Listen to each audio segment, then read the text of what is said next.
Josh Neighbors, College Countdown podcast with us as he is most every Friday. Josh, thank you so much for joining us. I'm curious your thoughts on Kansas State and what has, at least in the early going of the season, derailed them. They're barely 1-2, and that one was over an FCS team that they had to win at the end of the game. They lost to Army. They have all their games are close, but they're not winning them, which is the sign of a team that is in a funk and struggling. How do they get out of it? Do they get out of it tonight against Arizona? Maybe they're just not very good, which is happens and is okay sometimes depending on the fan base. But I would say, the Arizona defense is typically a defense that is user friendly. If you are playing against them, right, it is workable. It's something you can go against and usually find your way out of. And so I'm going to go with, hey, generally speaking, I don't know if this K-State team is very good, but to answer your question, yes, they can get out of it. Now, defensively, I don't know if they can because, defensively, it's not, at least their game against Iowa State, it was not a total and complete nightmare, and also in the FCS game they barely won, but it wasn't like they got absolutely drilled defensively. So I just don't know if this group works in concert. Some teams are built to win close games, with a decent defense and an offense that finds its way. Like I'd say Iowa State, right? Iowa State looks like a team that's got a pretty good defense and an offense that's going to find its way into the end zone when it matters most.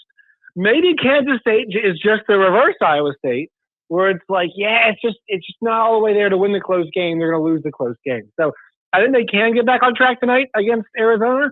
I don't really know if they do, though. But you know what? I believe in Chris Kleiman, so let's just go with that. I believe in him, too. I just wonder if maybe, they've kind of reached a critical mass. And this happens now, Josh. I think that you're going to see it more and more with teams that you think are going to be good, but for whatever reason, they're missing that X factor because they can't just, and look, this is Kansas State. It's a little bit different, but I do think you're going to see it more like the NFL where you can be an NFL fan. Your team can go 13-4, have a nice deep playoff run. And then the next year, they're just like, they're 9-8. And you're like, what happened to this team? Just because that's how free agency and roster movement goes. Yeah, especially depending on your division. You know what I mean? It's like the NFL is a great example where it's like, hey, you're in division like this year. To use an example, like the Commanders. Like the Commanders' schedule is supposed to be harder. Like last night was essentially a scheduled loss. It's like, hey, week 2 on the road, short week. You're going to go and play the Packers, who just traded for one of the most terrifying pass rushers in the league. And this morning, people are rightfully saying, hey, the Packers to be a Super Bowl contender, even though we haven't really seen them on the road. And then the Commanders, they lose Austin Eckler and Dietrich Wise. And it's like, I'm not saying what's wrong, but it's like, they're probably not going to win the division. The Eagles are going to probably win this division again because they're a war machine. And the Commanders, because their schedule got harder, and I don't know if they're, they got Von Miller and Bobby Wagner playing out there. It's not like they got any spring chickens, and Dietrich Wise, and Austin Eckler. None of those guys spring chickens, right? Like, until they continually keep drafting really well, like a lot of these great teams have year in and year out, then they're probably not going to be beating a team like the Eagles. And so they have a couple of those war machine drafts. So, I think it's a pretty good point, Paul. And I think that critical mass where it's like, the mass can't be much bigger. It's tough. It's tough for the teams like that. So I think you're totally spot on with that analogy.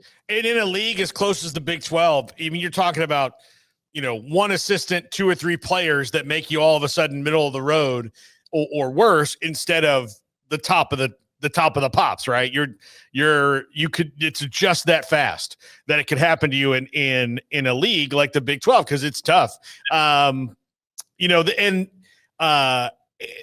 just think that maybe we as college football fans haven't put on the right lens to look at teams from year to year because we're kind of expecting teams to go in like minimum, like, okay, well, this class is good, so they should have a 3-year burst of being pretty good. I think you're looking at 1-year bursts, and that means Georgia, Alabama, whoever, as it goes on down the line. The big powers will have the longer bursts, but there's no more, I think, 9 years. How did you get this good all the time? I think that's over. Yeah, it's funny because you mentioned that point. I'm saying this as I slide my Colorado T-shirt on to go on a walk.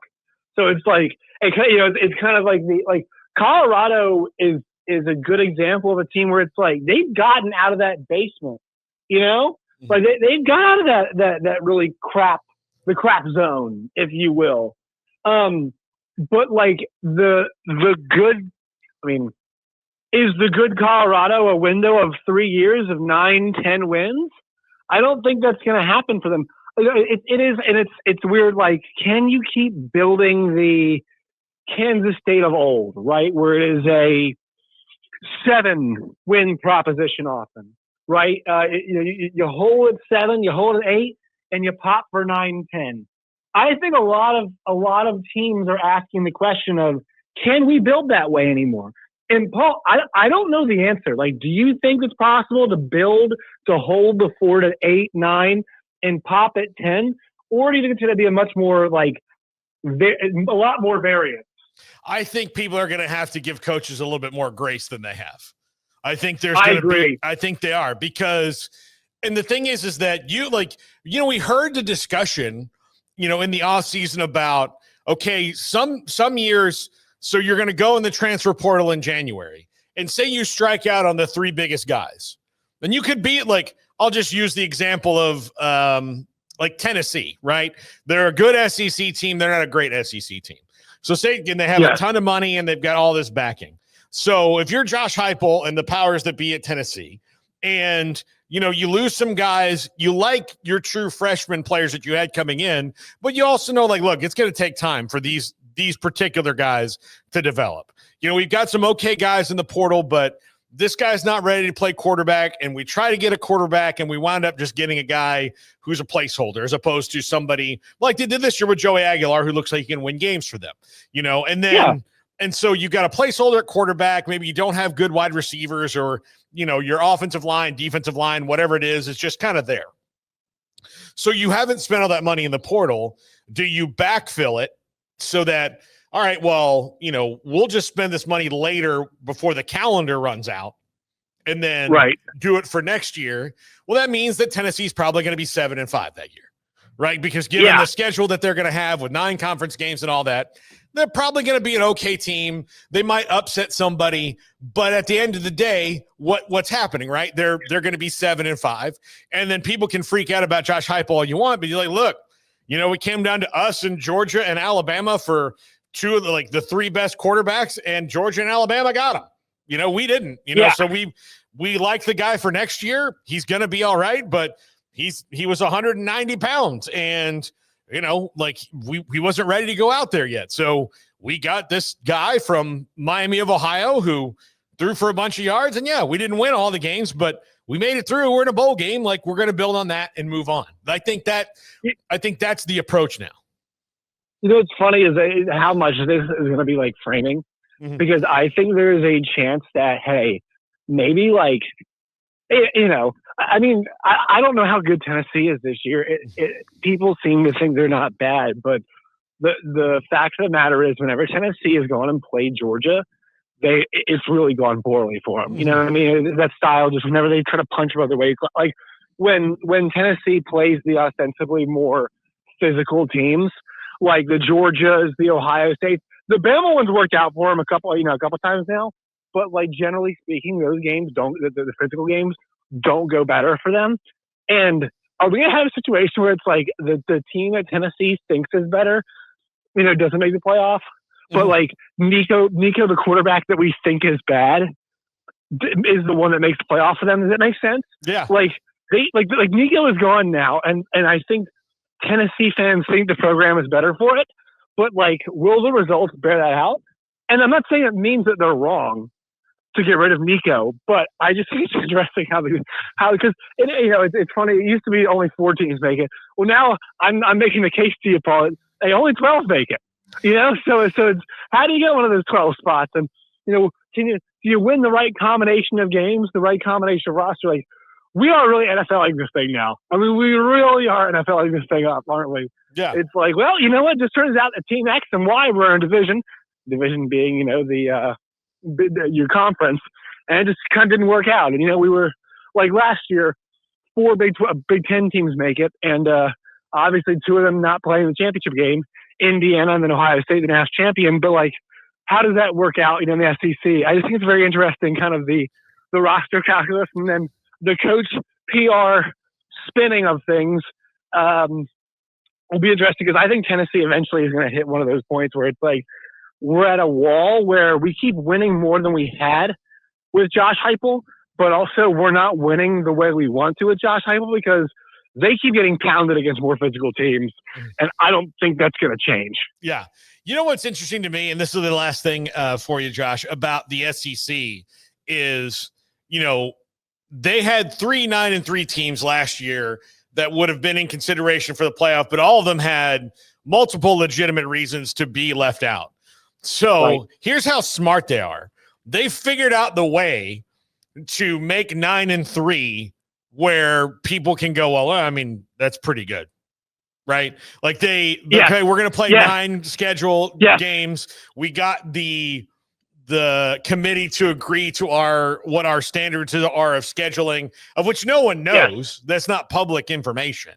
So we got them to agree to this because theoretically it's probably the same across the board, but they know that at least in the short term, they've got the corner on that market for the playoff. Yeah, it's smart. Yeah.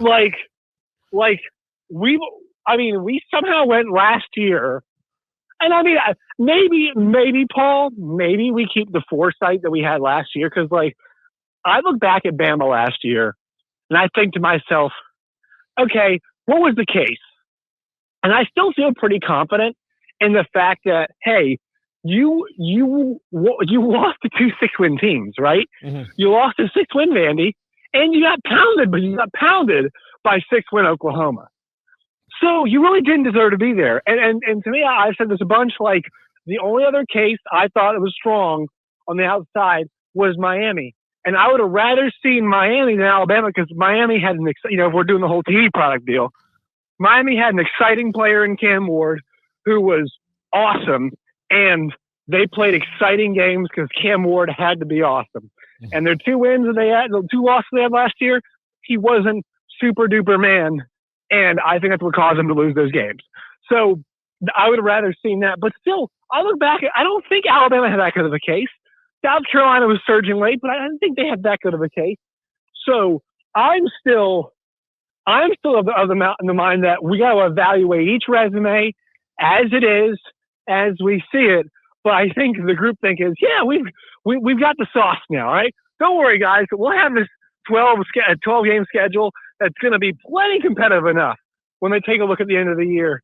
And, it's going to even have a non-conference game that'll satisfy, the appetite. And I also think that now the groupthink is every SEC win's a good win. And I don't even think the Big Ten has that right now. And they're the reigning defending national champions with 2 separate teams in back-to-back years. And they might even get a third one. But I mean, I do think the SEC is stronger, generally speaking, than the Big Ten. But I think we're at a point now where every SEC win is considered really, really difficult. And I think, that's a pretty good job of PR. I can't fault them. And I don't think every SEC win's special, but man, does it feel like every SEC win is just so difficult. Yeah. Well, look, that was their thing. Lane Kiffin tried to make people forget that Kentucky even exists, in the universe at all. Right. He'd be like, no, there's 49 states. Well, what borders Ohio and Indiana and Tennessee? It's I don't know. No, that's just the Badlands. There's nothing there. It's part of the SEC bubble. It's actually not that bad. Yeah, it's just SEC land. Right. Yeah, exactly. Absolutely. Yeah. Josh Neighbors, College Countdown Podcast. Josh, what do you have on the pod coming up?